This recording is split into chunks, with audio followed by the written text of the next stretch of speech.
Hold up. Give me 1 second,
All right, all right, all right. What is up? What is up? YouTube boxing family. Yo, salute to Starter Short 809. Thank you for coming through. Man, I haven't done like a live in quite a while, so I figured I'd give, all the, boxing fans or sports fans, like a good little, late night treat. But you know, allow me to, reintroduce myself. This is KRAT 7435. We are in the building right now. I'm going to recap on Canelo versus Gennady Golovkin trilogy. Um, this fight wasn't really the fight that I really expected, but either way, I just think based off of how this fight went down, it would have been way better if this fight was, made 5 years ago, you know, in the making. Um, I think this fight was over marinated too long, and this is what happens when you have fighters that are not really in their true primes, that just basically age it out coming into like a trilogy fight like this, and I wasn't really too fond on the progression of how the fighters really came into the fight. It made me feel like that there wasn't really any effort to have any potential victors, in this fight. Like, obviously Canelo Alvarez, he defeated Triple G, and that was, a good fight of its own. But it was like not really to be like the fight where, Triple G was supposed to actually win. But surprisingly, the judges had it, very corrupted in their scorecards, in which I'll get to that in a minute. But yeah, let's talk about the fights that were on the undercard. I got some things to really say about some of these fights. Um, I think the biggest takeaway from these fights is that some of these fights really had a lot of weird, just back and forth, commotion that didn't make any sense. But I'll just talk about like I'll talk about like the very first fight that was on the card with Anthony Herrera versus Delvin McKinley. Um, he had a technical decision, doctor stoppage, like a decision victory through, technical decision, doctor stoppage, type of victory for his fight. Um, Basically, how this fight went down, the fight was very overtly like aggressive, and I think like the biggest takeaway from it was that he was definitely making like the effort to win Delvin, but I think what Delvin was just that he wasn't really like the type of fighter where he wasn't really coming to lay down, but he was trying to like make it a sole effort to try to win the game. And I think what the problem with what the fight itself was just that Anthony Herrera, he's a bit of a dirty fighter, in my honest opinion. It may not look like it now, and I mean, people always want to throw this prospect bullshit just to say that, oh well, like he's a prospect, man. He's just learning on the job, but people don't get passes to guys that come into like a world title fight with little to no experience, and then they'll say, "Oh, well, that fighter is growing into their, contender, status." Blah blah blah. No, like, you should always be professional coming into any boxing fight, but to be dirty coming into your early, rookie fights, just to cause like a fight to be very weird to the point where you're not really coming in to actually win, you're actually coming in to just do damage to people. And I mean, the biggest takeaway from it is just that Anthony Herrera is just that type of fighter where he's not as good as people try to portray him to be. People try to say like he's gonna be like this next big thing and whatnot, but I don't really see it. I really see him to kind of like go downhill, very similar to like a almost like a Fernando Vargas, type of fighter. People will say he's good with all that, amateur experience, but see that the problem with a lot of you fighters that stay in the amateurs for too long is that a lot of them really try to put themselves in this position of thinking that they're good, but at the end of the day, they're really not because they haven't gotten all the tools in their tool bag to actually be a seasoned, professional fighter. That's why that I don't like seeing amateurs come into the pros by like 23 or 25. I mean, like to certain fighters, if you're good enough to develop into a professional style and you're going to be extremely active coming into the sport, with like little to no breaks, in between, then I would say that's a good, that's a good developmental career. But the problem is just that you don't know what injuries or what potential risks that you could do to your body coming into a boxing fight. And I just think based off of like the amount of stress that you put into your body right now to become a boxer, that's pretty much the biggest problem because having to go through a lot of sacrifice as a fighter and then having to lose all that weight, coming into a fight with the amount of pressure mentally and physically of you making the weight, that's another big problem. So I don't know. I think basically based off of like what we're seeing right now with a lot of these fighters that are trying to make all these like smaller, littler, like all these tiny little weight classes, which I'm not really like a fan of, because Anthony, he fights at if I'm not mistaken, he fights at 115, but I was really never like a fan of him being at that weight. I think he scales a lot better at a much higher weight class. uh, the biggest problem that I have with him is just that he has a very like stationary type of fighting style.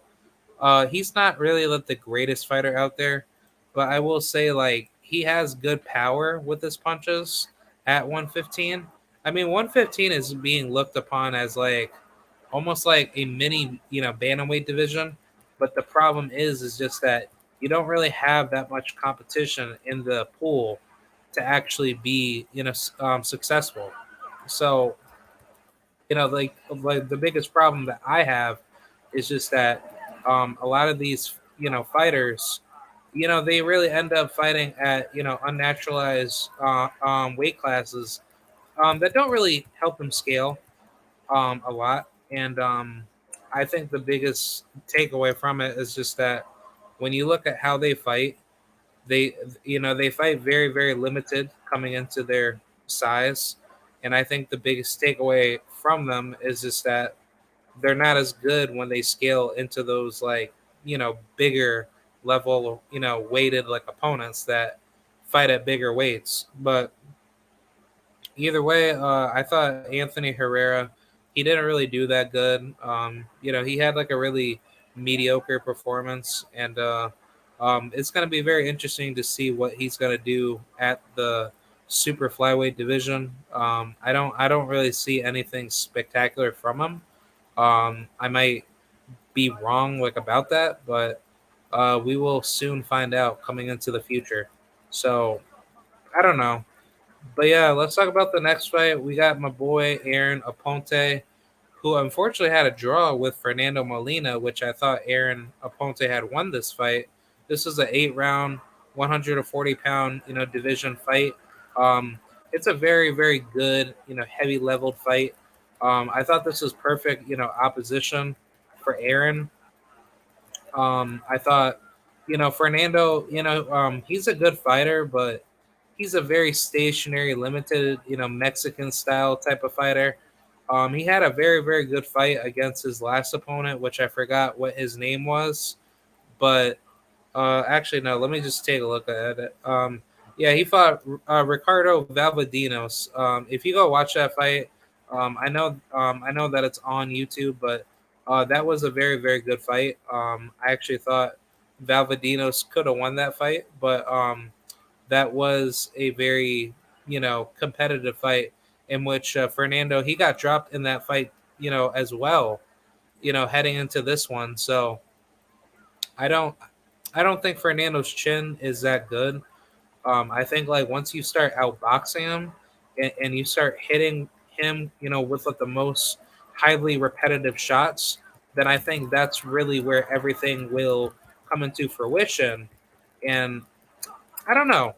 I think based off of what we're seeing now out of his progression coming into 140, I mean he is good. Don't get it twisted. It's just that like for Fernando's style, his style is very very stationary. So I don't like that type of style. I like to see better progression with what he does with his defense.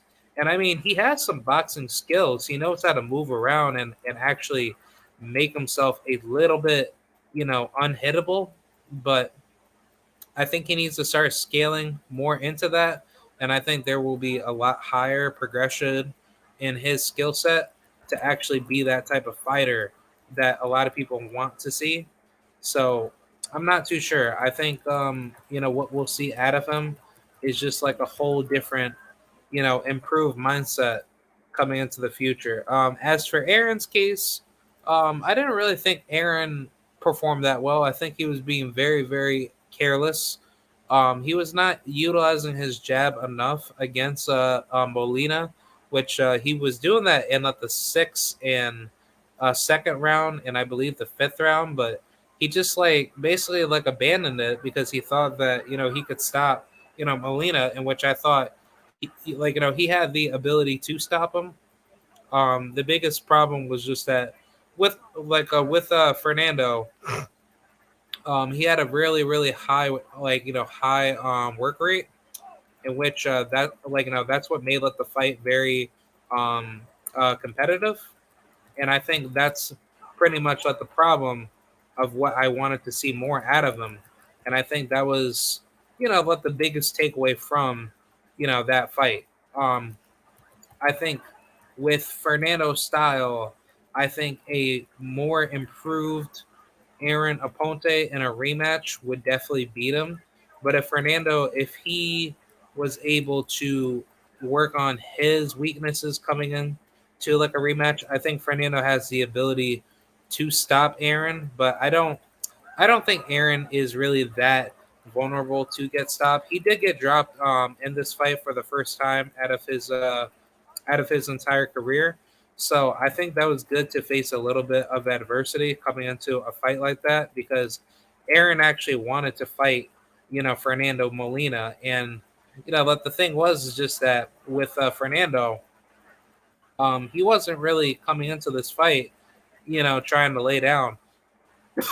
So this was great matchmaking from DAZN and Matchroom's part to actually make this, fight extremely competitive. So now it makes me think that Fernando and Aaron, they're probably going to see each other, at a world title level, hopefully. I just think based off of how DAZN is treating their fighters, like, yes, they're being good with matching their fighters up with good heavy leveled active competition.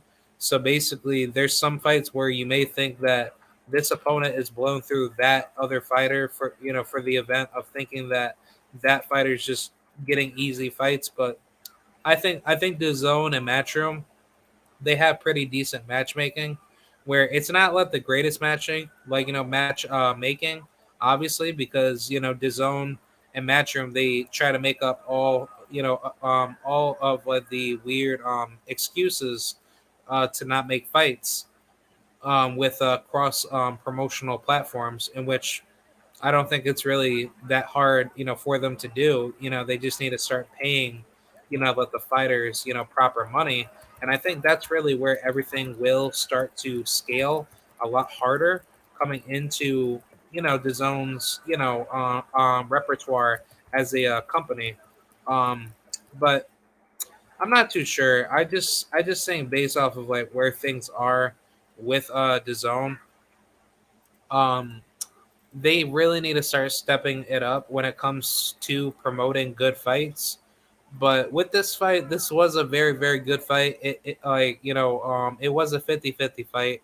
And I think, with more active competition, with guys that are coming off of good wins rather than bad losses, I think that's what makes a very, very good, heavy level, competitive fight. I mean, that's just me personally. But I think what's going to end up happening is that the zone, they're probably going to end up creating good heavy leveled opposition fights where it's almost similar to PBC, but they're going to start acting more aggressively with their matchmaking to make sure that these fighters do get paid good money, but they're going to have to face some pretty heavy loaded opposition, in which I do believe that's what's going to end up happening.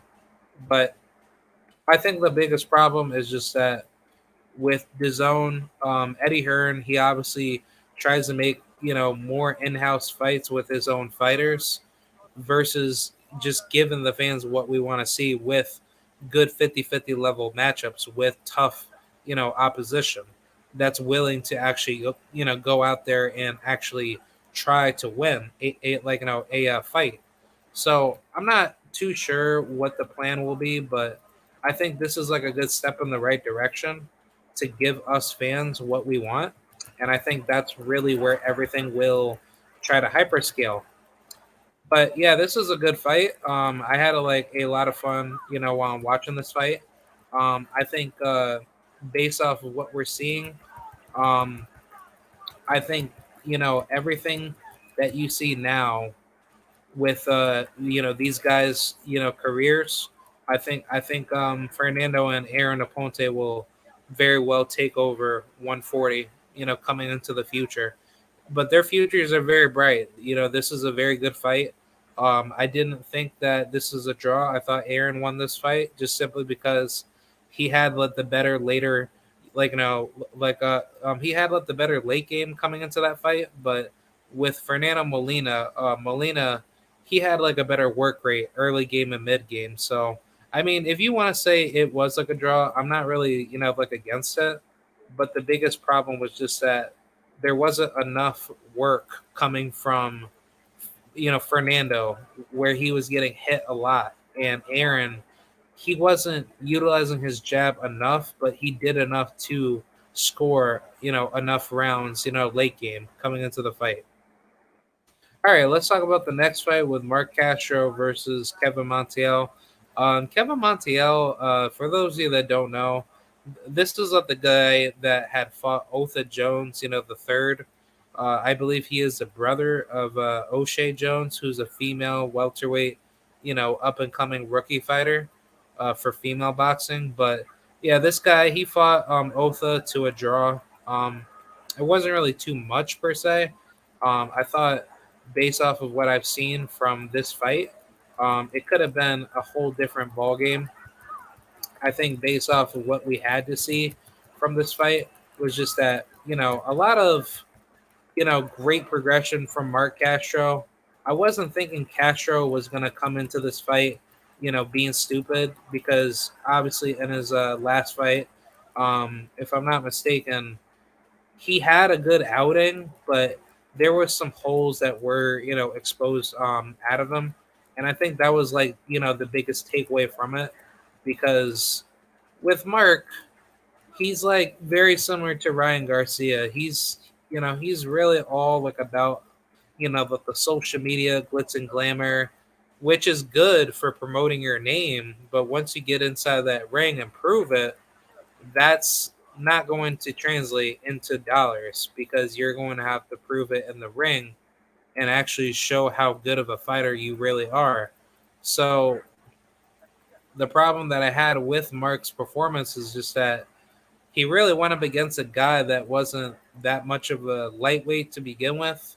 I think him and Otha Jones, when they fought, that was at like a lower weight. I believe that was at bantamweight or something like that. But I forgot what weight class. But basically, with Montiel, he wasn't really that good of a, fighter coming into, the fight. But on top of that, he's not a natural lightweight. He obviously was outscaled by the size and power differential by Mark Castro.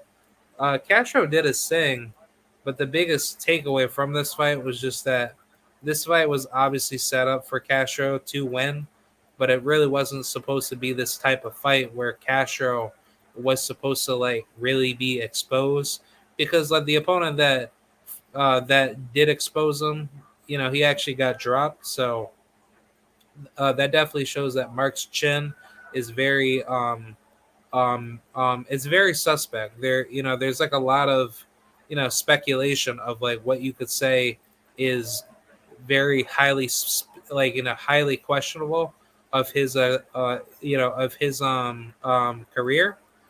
But I just don't know what I would want to expect out of him coming into the future, if that makes sense. I think the zone is doing a good job moving him correctly because I think as of now, Mark would get killed by any of what the top one, top 100 lightweights as we speak.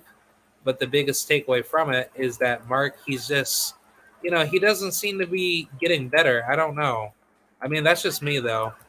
But I think everything that we're seeing now out of Mark's career, um, I think Mark, he has skills. He just needs to keep, developing, and I think that's, the biggest, takeaway from it. Um, I think Mark, he has great development as a fighter. The biggest issue that I'm having now with him coming into the pros is just that he doesn't really move his head efficiently when he gets hit with heavy shots. And I think with Mark, he is very stationary, very similar to Fernando Montiel, that did the same thing, but he's not really going up against any boxer punchers that are just as good as him to move, if not better than him.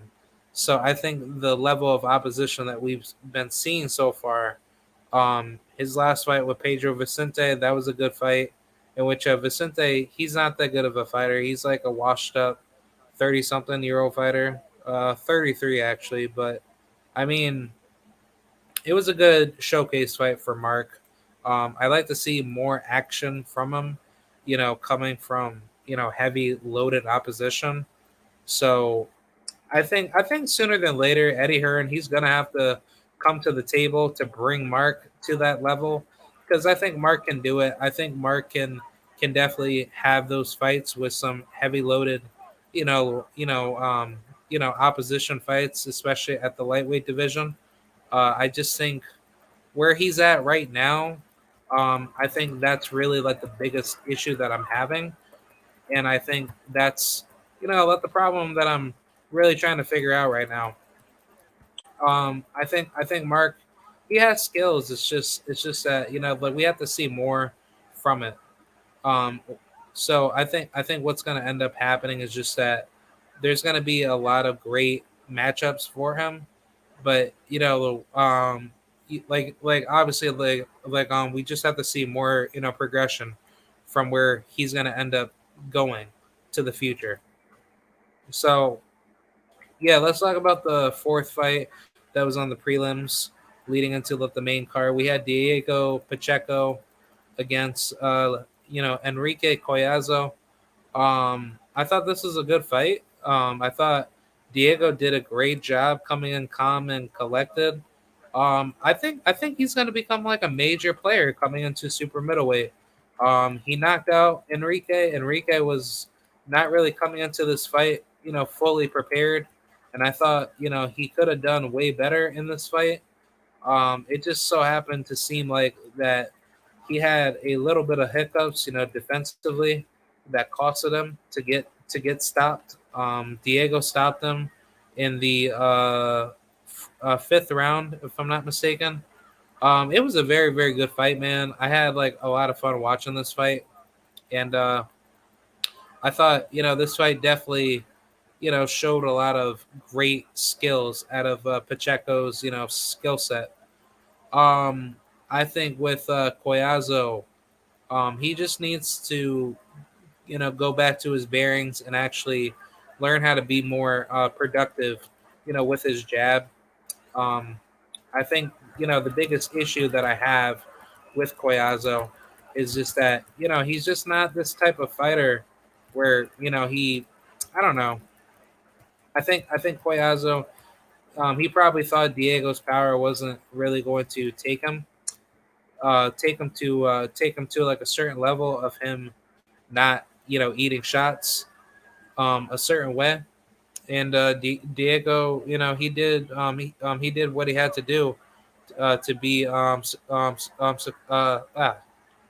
sorry, brain fart.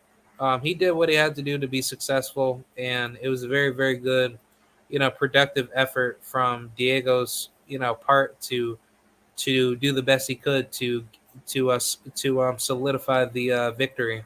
So either way, great performance, and shout out to Diego Pacheco, man. He definitely did, he definitely did what any fighter should do. Take the opponent to deep waters, and then land the right shots to get the victory. So yeah, let's move forward with the main portion of the card. We had my boy Austin Amma Williams going up against who he went up against Kieran Conway, right? This was a good fight. I wasn't really expecting too much of this fight to be any different from any other tough fight, but I think this is a good step up builder for Austin that definitely made him think a lot more, in his decision making coming into a fight. The biggest problem that I had was just that Austin, he was very very stationary, very similar to the other fighters that I mentioned earlier that made this fight a lot harder than expected. With Kieran Conway, I never thought of him to be that good of a fighter, but I think the biggest issue is just that when you look at Kieran, like he knows how to move in the ring, but once you hit him and you actually hurt him, that's like the biggest takeaway from the entire fight. See now, Conway, he has great boxing, ability, but the biggest issue that I have with him is just the ability to be defensively responsible. So that's pretty much like the biggest issue that I'm having with Conway's, abilities as a fighter.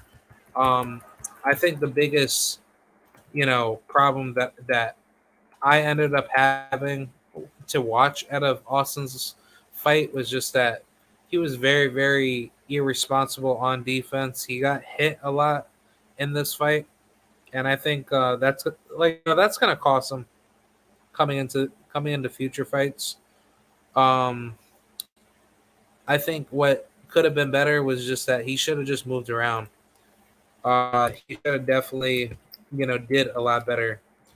With moving his head more. Um, I think if he did a lot better, in this fight, he would have definitely won by knockout. So I think this fight is like a good learning curve for Austin's progression. Um, and I hope he rises to the occasion. So either way, good fight, and I think that was a pretty good fight as far as where he should go into the future. I think he should end up facing some higher level middleweights.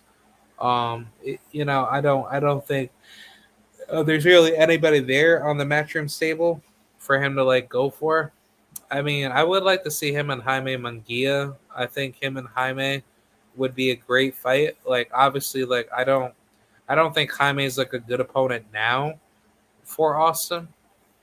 I think Austin Williams, he could definitely bring the ammo on Mr. Troy Isley, which I think that's a great, tremendous, stylistic matchup. Or he should end up facing.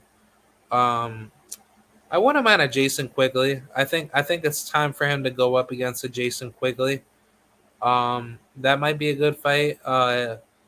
Almikar Vito. That's an amazing fight.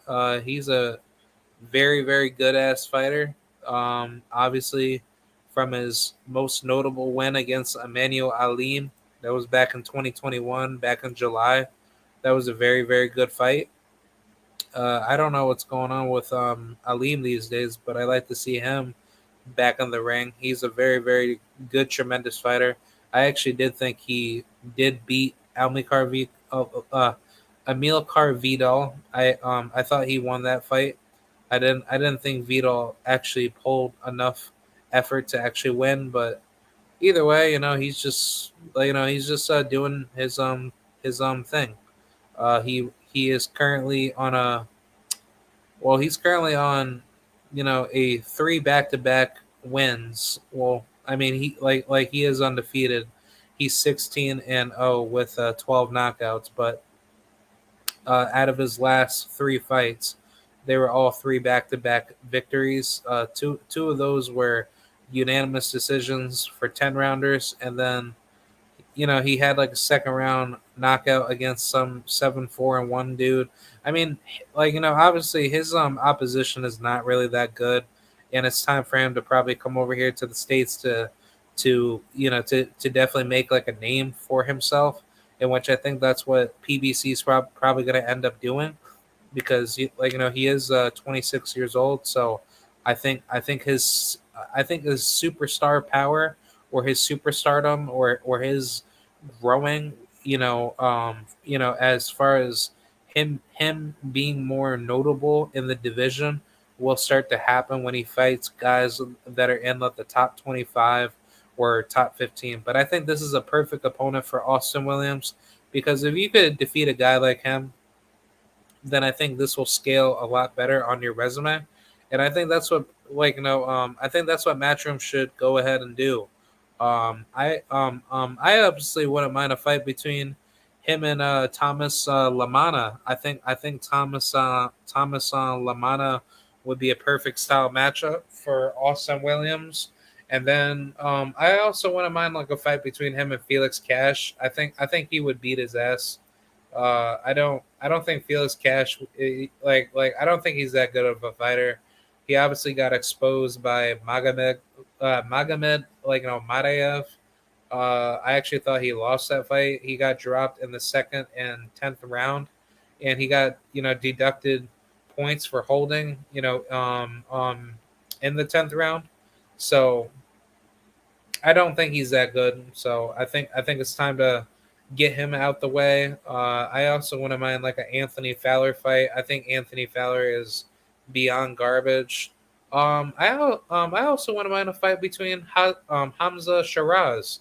I think Hamza Shiraz is actually a very good, hardened opponent for Austin Williams, but either way, there's a lot of opposition here that I'm looking at this, list right now, and I definitely like to see a lot of good fights out of Austin because he could fight Magomed, Magomed Matayev. He could fight. Oh, wait a minute. Did Elvis Gomez move up? Oh no, probably not. But maybe sometime in the future he could fight Yoelvis Gomez. He's a 154 pounder right now, but I think if he moves up to middleweight and fights, Austin Williams, that would be a really really good ass fight. I think him and Yoelvis Gomez would be fireworks, because he's a heavy loaded puncher. He's a boxer puncher, so yeah, man. Those are tremendous fights. Demetrius Ballard, that's a good flame fight. There's a lot of good opposition here in the middleweight division. Oh, Marcelo Coceres, that's also like another good ass fight for him too.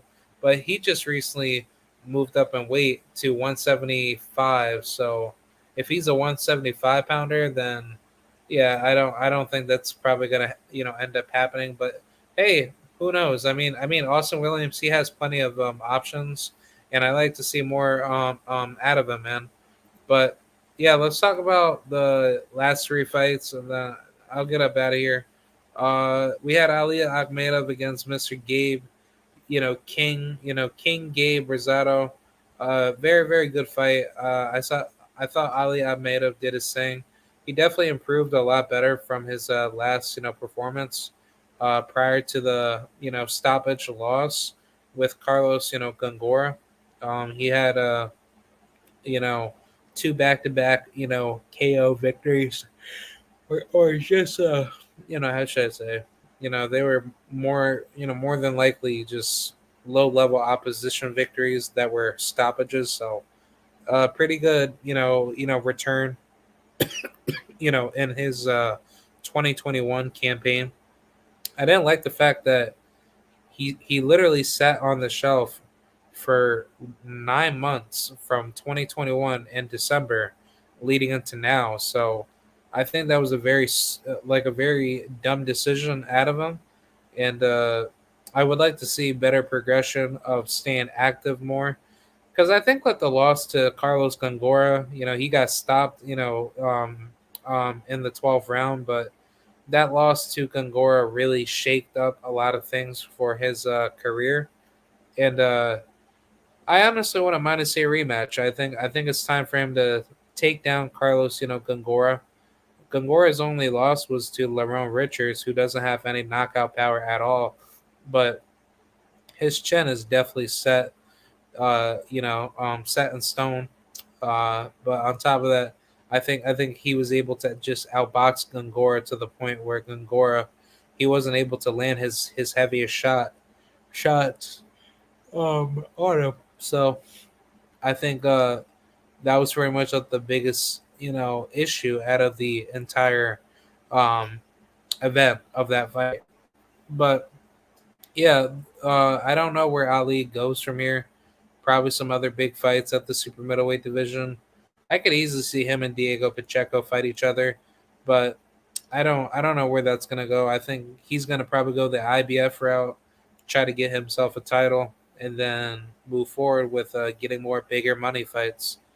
But yeah, let's talk about the co-main event. Main event, we had Jesse Bam Bam Rodriguez that had a decision victory over Israel Gonzalez. I wasn't too keen of this fight. I thought Jesse had lost this fight.